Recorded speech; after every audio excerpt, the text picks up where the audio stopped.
My name's Scott Peters. I had a wonderful childhood. I really had no excuse to take the path that I took.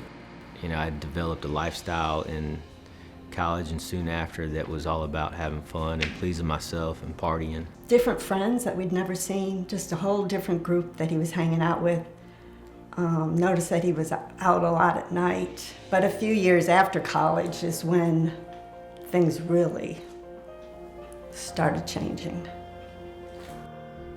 I had broken my hand playing church softball of all things and had to have minor surgery to get it pinned back in place.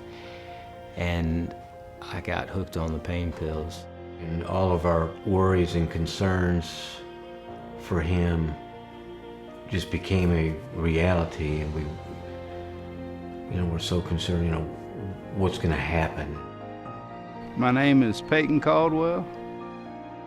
I had a wonderful life growing up. He was always such a good child.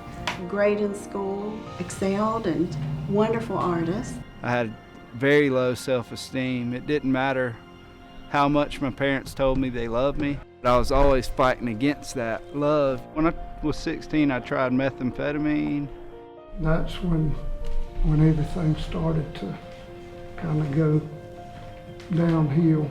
Wouldn't carry on a conversation, didn't want to be around us. I felt like it fixed me. It gave me the energy, and I thought it was gonna just lead me somewhere in life that I was way better off. I knew that wasn't true. I started believing a whole lot of lies about myself and about the world around me. I'd see the desperation in my parents' eyes. Every night around 11, I would really open the bedroom door to see if he was dead. I wanted to escape, and I don't know what I was running from. Anytime I had a problem at work, a problem at home, I knew I could turn to painkillers and just numb myself. I didn't know I could live without the drugs. I just lived with them for so long that I thought I needed them to survive like oxygen. And it affects every area of a person's life. Addiction has taken everything from me. The house, his car, his money, his credit rating, his friends, takes everything. There's nothing to describe it.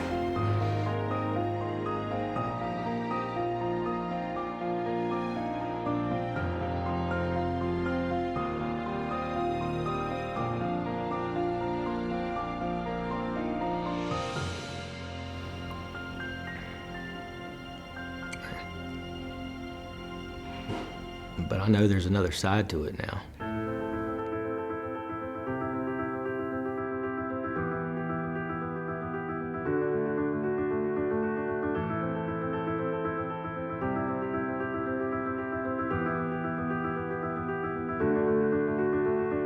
I came to a point where I knew that nothing I did in the past was going to work.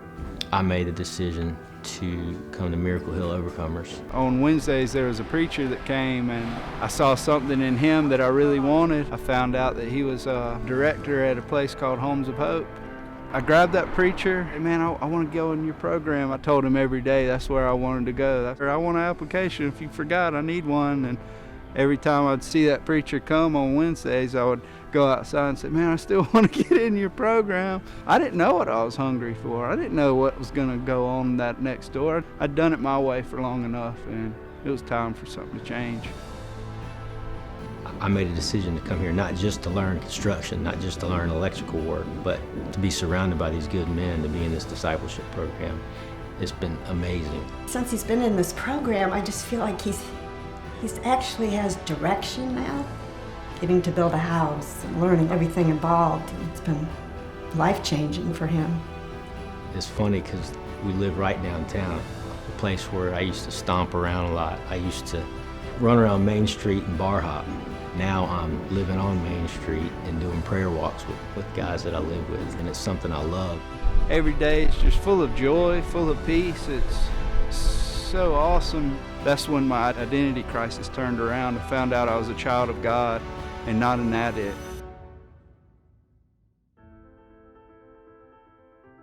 If I could say something to the donors, thank you for giving me a life. Thank you for giving me this opportunity to learn and to find out who I am.